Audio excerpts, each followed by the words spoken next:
Thanks for those of you who've called in. We've got about 4 or 5 users on the line.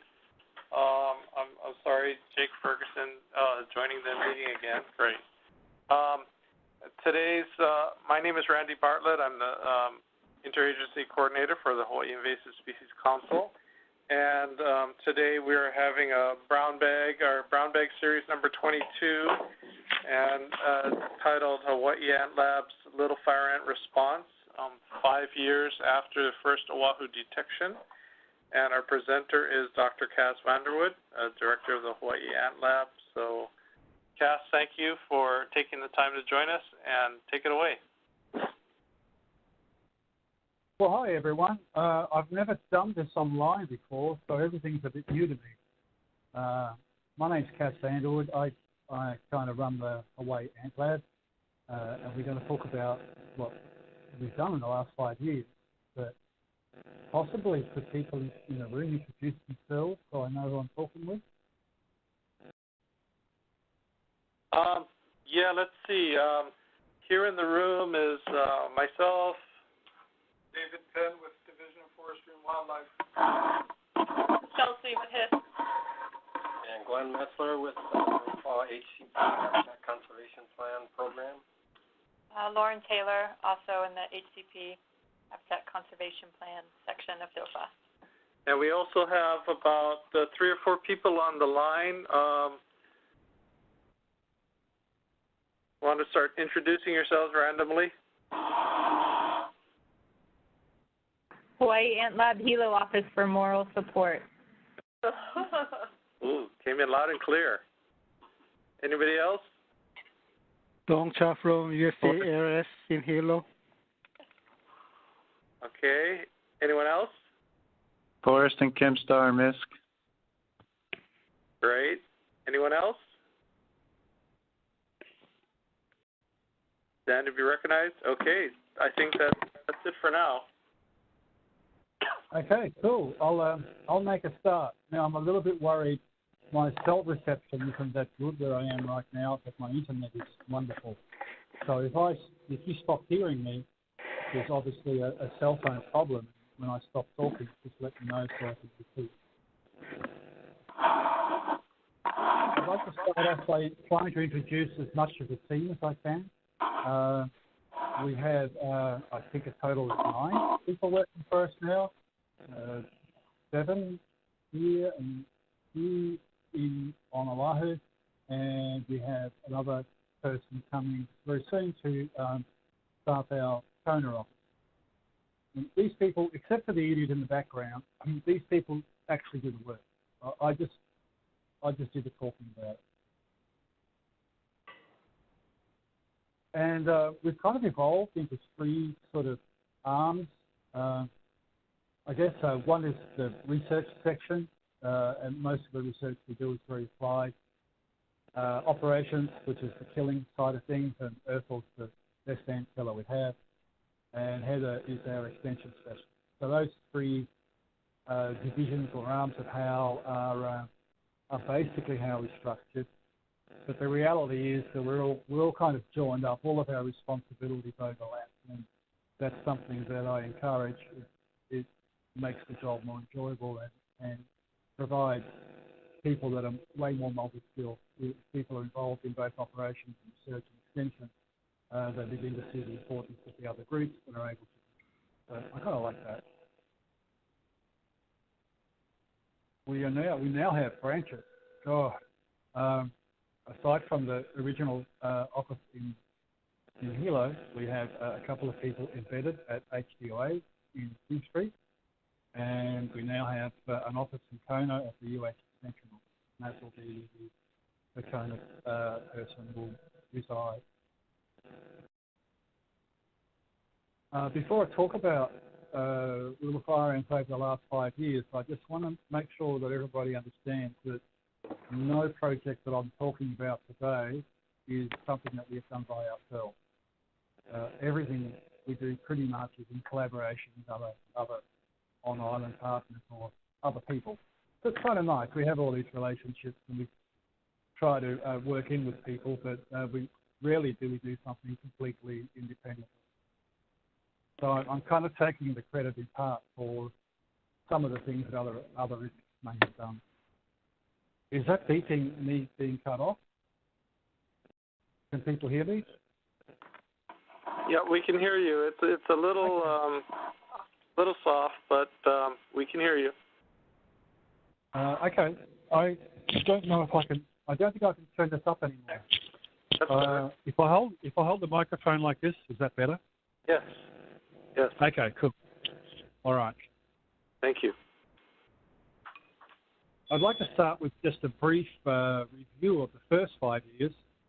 I was offered this job in 2008. Actually started in January of 2009, and the idea was that it would be a small research project, fairly tightly defined, and it would take about 7 months, and I would go home.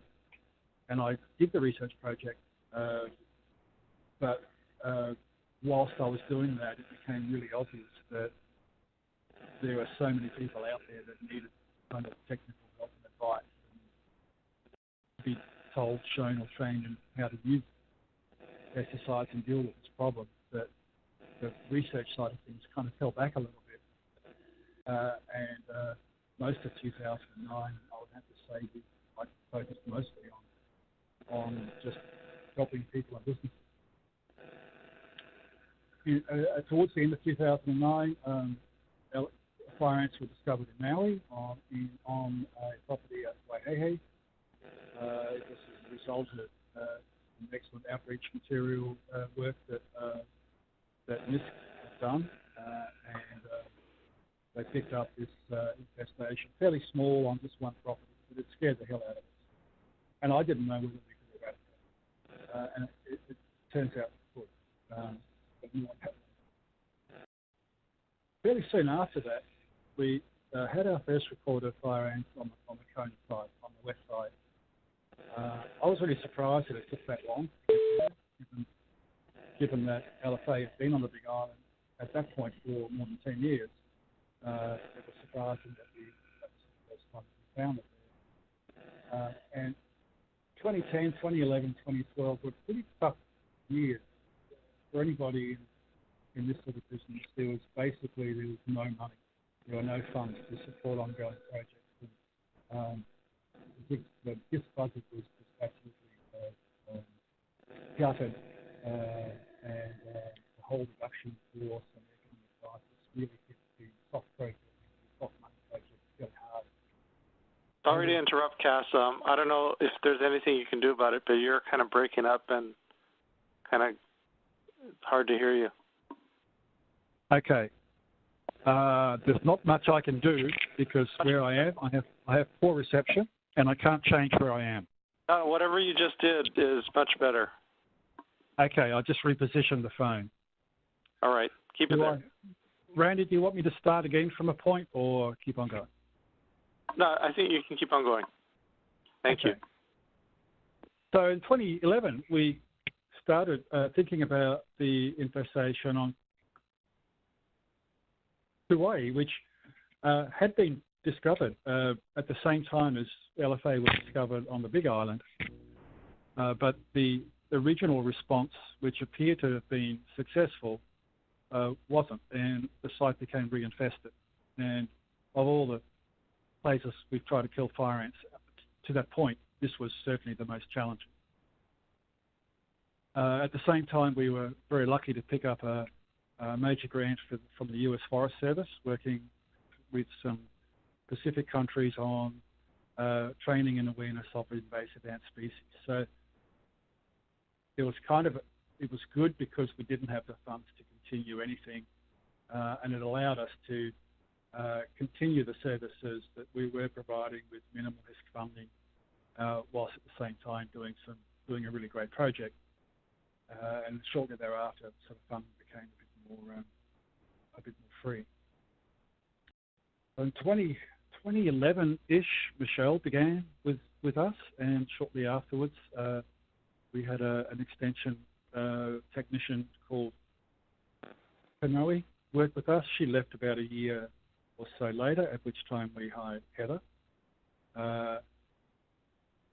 Ursel also started in 2014, and Matt and Trent, who have gone on to bigger and better things, first began working with us in 2013. 2013 was a good year for us. We managed to get a 2EE, manufacturer's 2EE for Tango, just a metaprene concentrate, and finally we had an active ingredient that we could use as an effective killer of ants. Tango is lovely stuff. Metaprene is exempt from tolerance requirements, so it means it can be used in and around any food crop, and that was really important to us. And then thank you, MISC. On Christmas Eve 2014, we seem to have been informed of multiple outbreaks on Maui and Oahu, so we had a pretty awful Christmas, really. And I guess that's the point at which we start talking about the next 5 years. But before I do that, I'm just wondering, does anybody have any questions or comments? On the upper right of that slide, I don't have my glasses on, but for Maui, what's the name of the middle location there? Oh, Andaz. It's Andaz Resort. Oh, resort. Yeah, Wailea. Oh, Wailea. Okay. Thank you. That's part of my... here we go. Yes. I couldn't see that because of the WebEx software there, but yeah, basically we had an explosion of new finds, and we also discovered to our horror that there were still fire ants at the original Maui site, and we learned a lot from that. I think what I learned from that is that there's really not a time that we can stop monitoring after these ants have been eradicated. It's a perpetual and ongoing need to just keep on monitoring. It also revealed to me how awful we were at working out when there were no ants left. You know, when our methods returned to zero, it didn't really mean that there were no ants there. It meant that they were below our ability to actually find them. And the global standard of declaring eradication after 2 years for ants, I think, was well and truly shown to be ineffective. And since then, we've kind of revised how long before we start using the E word. And we really like to be pushing that out to 3 or 4 years post the last ant discovery on a site. Any other questions? Okay.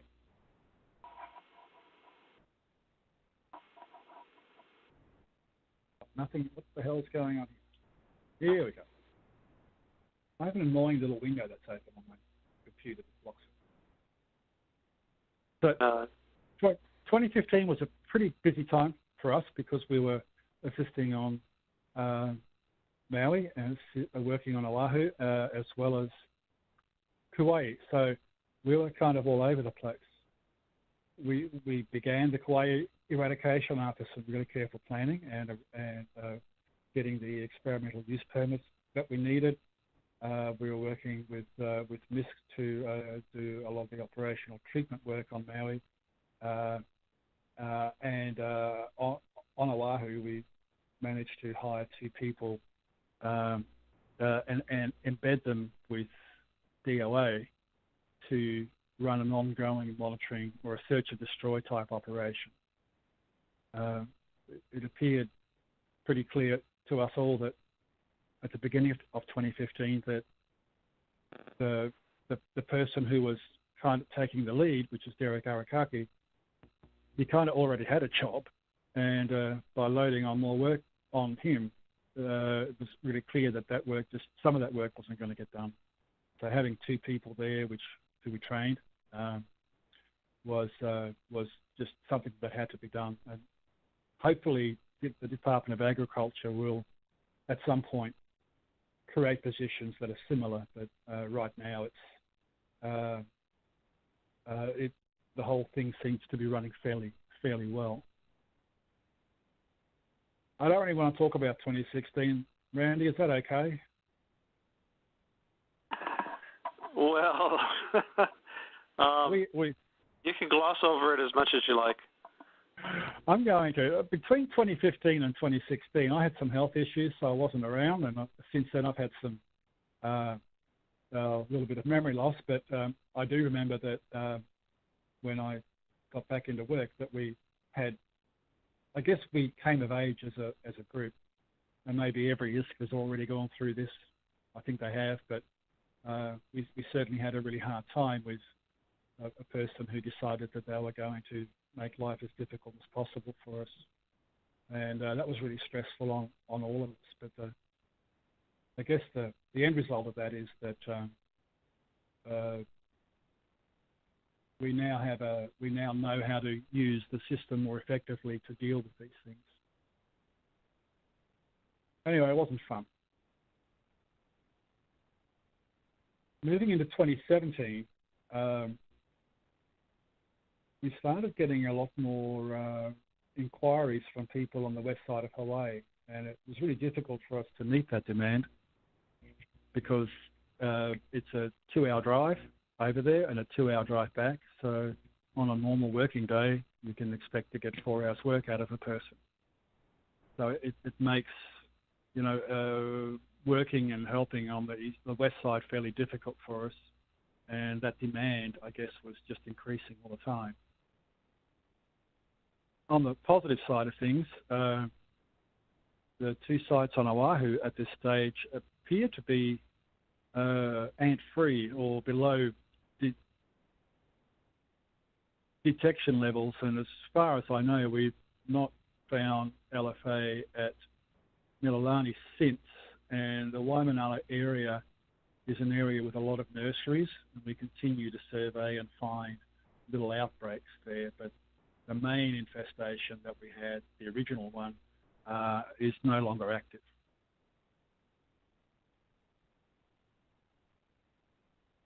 In 2018, after a surprisingly long period of time, HDOA issued a special local need permit for Altacid. Altacid is a methoprene concentrate, and its label use is to treat waterways and other areas of standing water to deal with mosquito larvae. And it coincidentally contains the same active ingredient as Tango. Now, the reason we went for this SLN was that one site on Maui, on the east side of Maui, was so large and so inaccessible, it was not feasible to try to control those ants from the ground. The only possibility was for us to treat by air. Sounds easy enough, but what's required then is a product that has registration for use as an aerial based treatment. And our run-of-the-mill stock product Tango wasn't. And Altacid, which was a similar product, had a label that allowed us to use this over water. And we have a couple of streams bisecting this area in Nahiku. So the only possible way of treating it is to treat it from the air, and it requires that the baits are spread over every square foot of land, including the areas immediately adjacent to streams. So what we ask for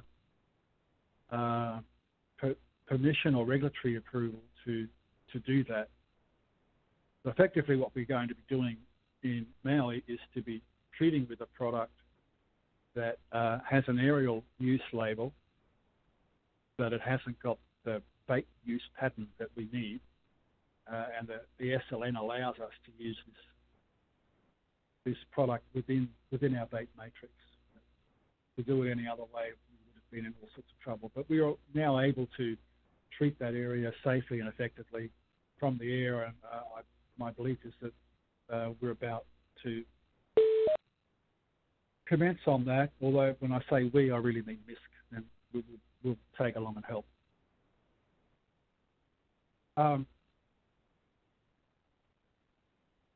2018 was also an interesting time legislatively. I don't know if that's a word. Somehow, someone, somewhere, slipped something into a budget for HDOA that was designed to allow the hiring of 2 general funds positions to work with LFA on the Big Island, specifically in Kona. And as far as I know, they are the only 2 general funds positions that are around within PCSU. All of them are RCOH positions.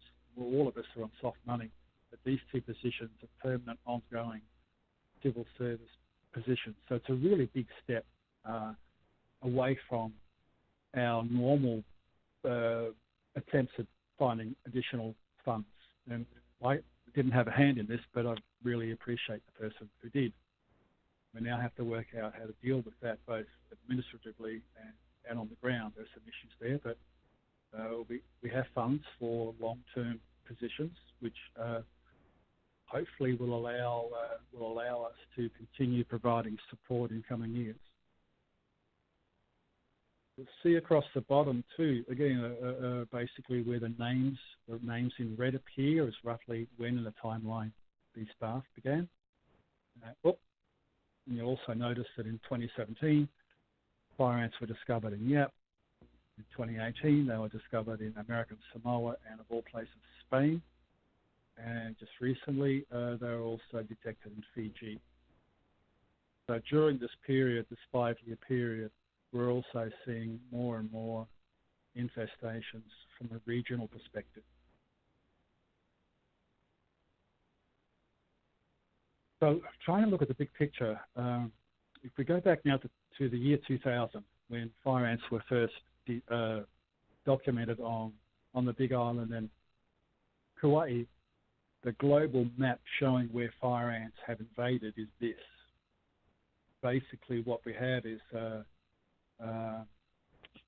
kind of a confused mixture of things around here, because LFA are native to South America and a lot of those islands in the Caribbean that have fire ants may have them as native species. We're really not sure, but we do know that they arrived in Cuba and they went there previously, and I think Puerto Rico. Those ants traveled through Florida, but never really became a big problem. And as far as we can tell, that's where our fire ants came from. But at the same time, there were also LFA in the Solomon Islands that have been there for a long time. New Caledonia. Let's just try and do this. This is the Solomon Islands here. And this is New Caledonia here. And this little spot where I haven't been is Wallis and Futuna, and they have LFA. And then there's a big blob of them in West Africa here, kind of moving through the continent. And they have been there for over 100 years and continue to spread. So this is the picture 5 years ago. In the Pacific, we had, really 1, 2, 3, 4, 5, 6, 7 separate infestations if you count Cocos Island and Galapagos, which aren't on this map.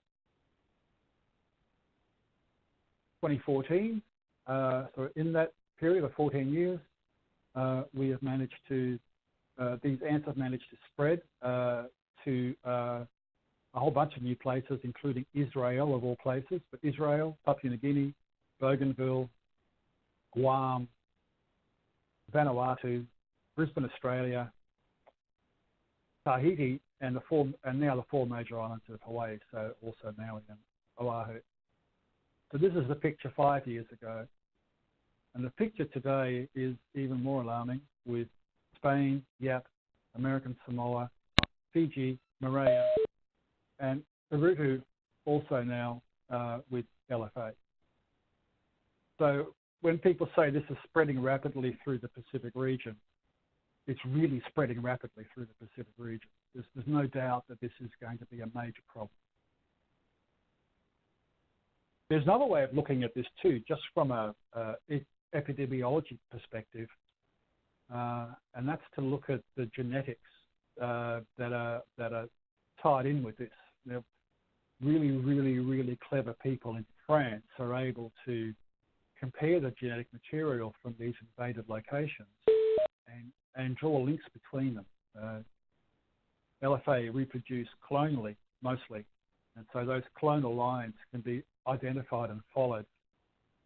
And it turns out that there are three main facilitators of the spread of LFA, and the first one is France. Now, Guadeloupe was a former French colony. I don't know. I think it is still now. I'm not sure. But fire ants from there found their way to, first of all, to West Africa. So all those ants in West Africa are a subset, genetically a subset of the ants that were in Guadeloupe. Those same clonal lines were present in Tahiti, Moorea, Urutu, New Caledonia, and Wallis and Futuna. Incidentally, they're all either French colonies or territories, current and former. So there's a very clear link here between those locations. However those ants got there, they got there from the one source area.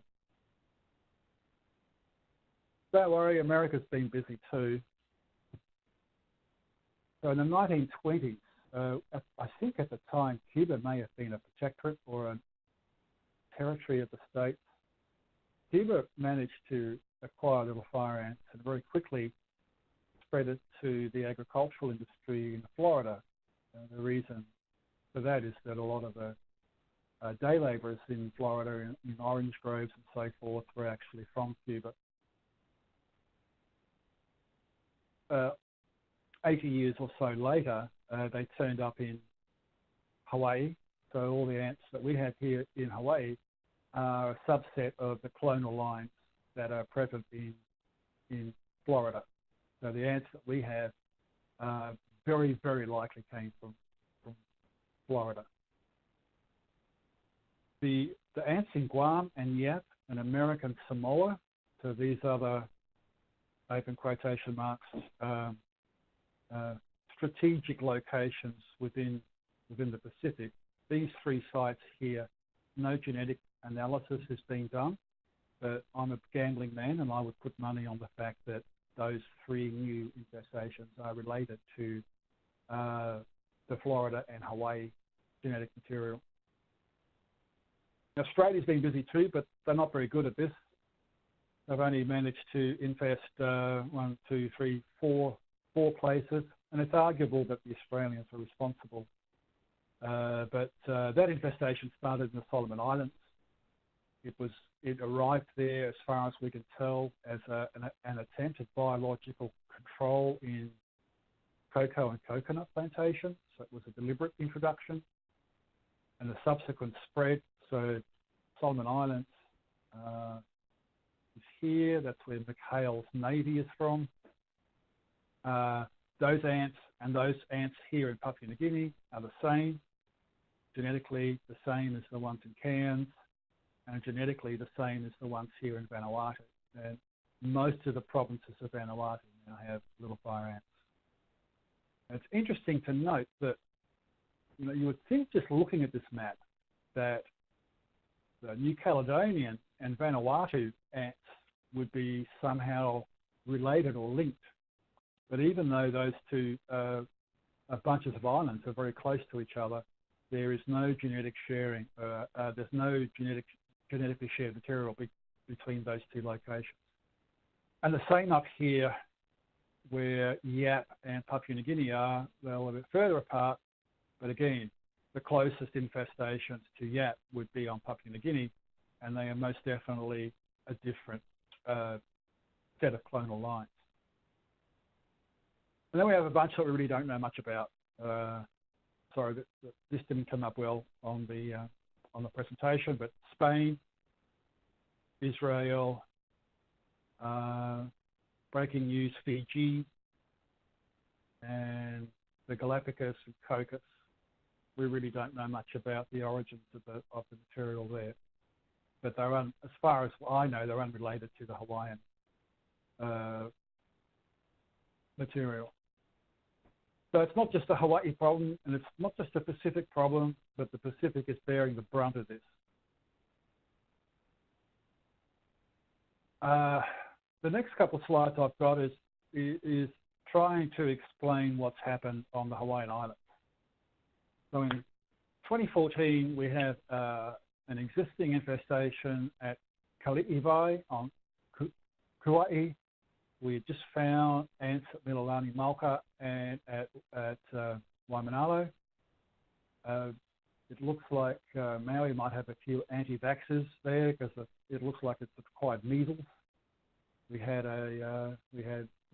Waihehe become infested. We had a resort in the resort areas infested, a site in Huelo, and also they found the ants in Nahiku. So that all of a sudden Maui, especially this, was faced with a fairly big problem. And for the Big Island, what we have there is a fairly solidly infested area on the east side of the island, and a scattered population of known and unknown infestations on the western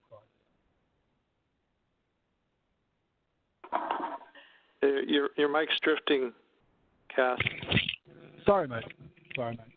Thank you. So going on to 2019, we have dots, but they're in different colours.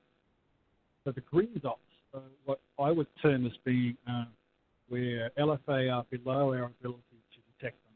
I don't know if they're still there or not, but I know that we can't find them.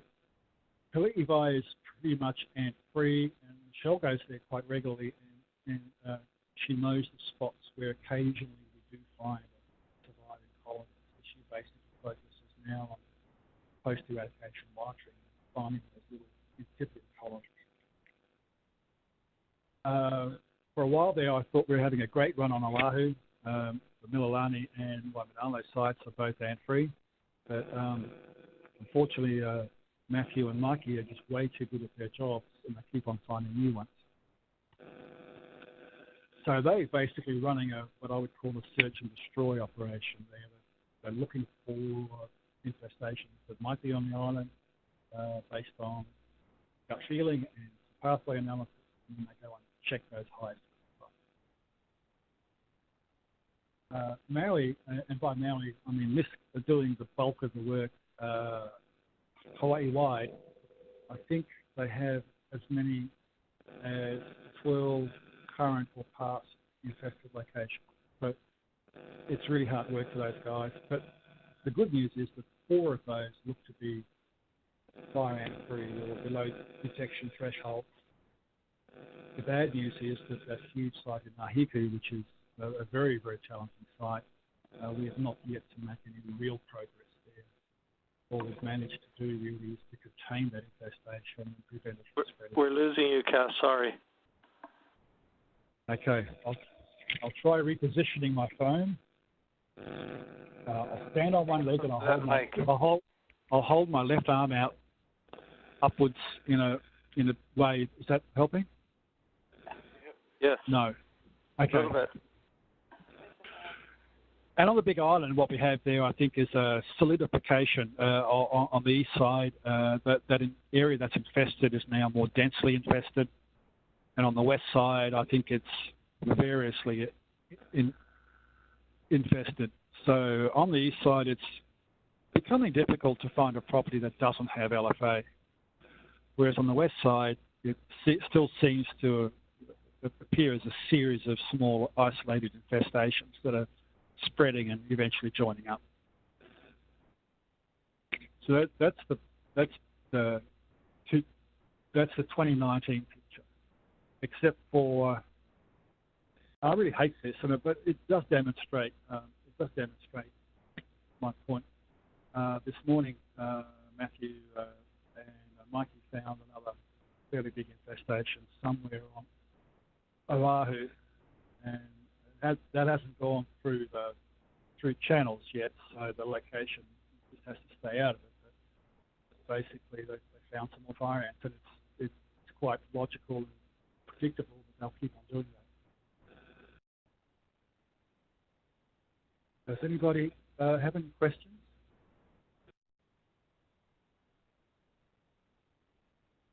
I'll keep going.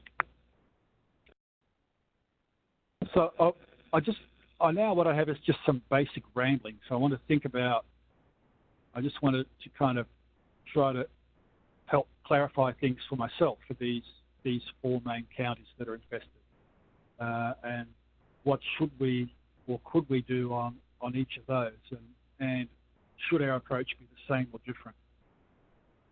And I think, as in all other matters, those 4 islands are very different, and the stage of infestation is very different. And I think our current response, should be tailored to each location.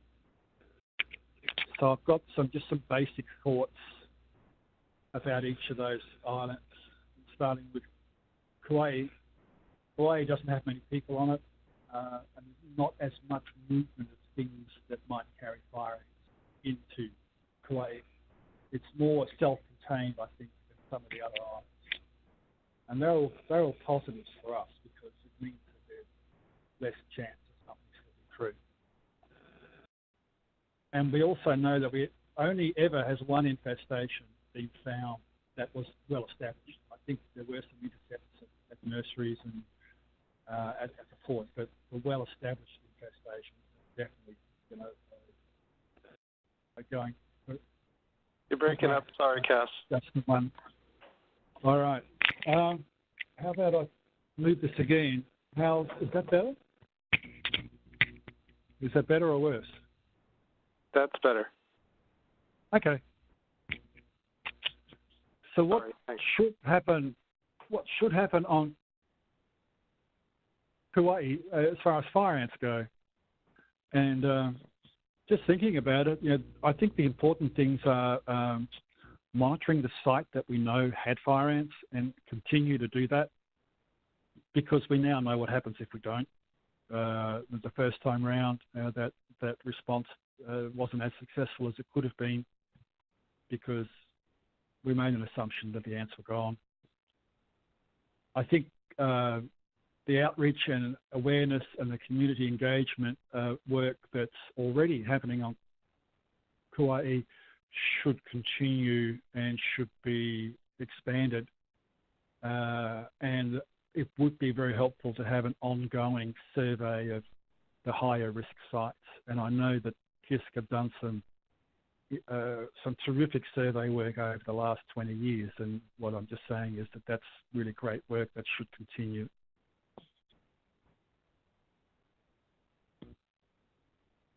Oahu is different.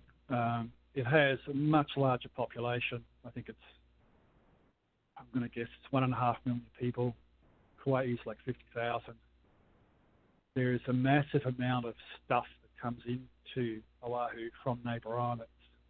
And from an agricultural perspective, a lot from the Big Island. And there's a lot of people movement interstate as well. So we have people moving from the neighbour islands. They all hub through Oahu, and the risks associated with that are related to the things that people might be carrying that's never been inspected. Also, a lot of risk items are not inspected by HDOA as it comes in. The reason for that is twofold. Reason one is that they have no authority to inspect anything that's not agricultural. And two is that they've kind of made a rule for themselves that they're only going to be inspecting propagated material. That rule could be changed, but at the moment, it's a statement that while DOA recognises it has more powers, at the moment it's really focusing on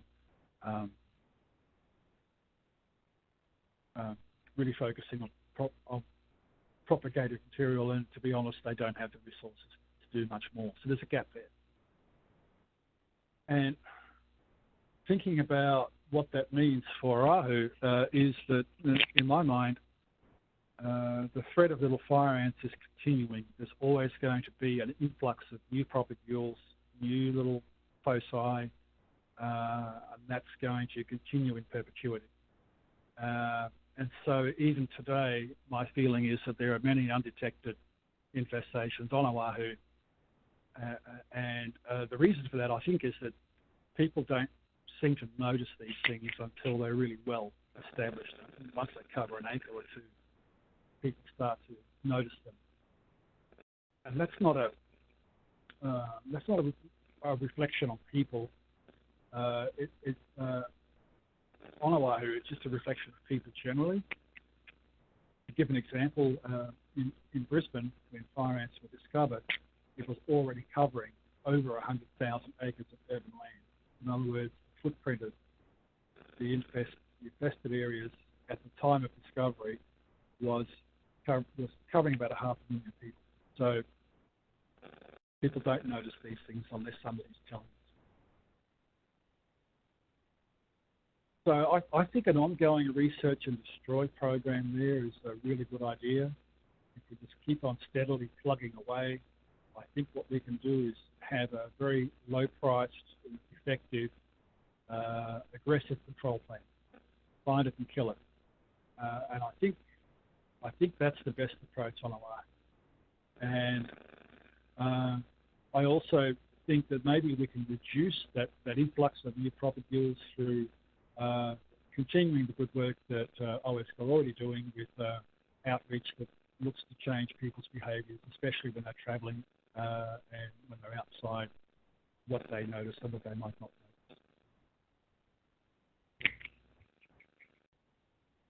notice. Maui's kind of doing all the heavy lifting right now. They have the population is quite a bit smaller than Oahu, but still fairly large.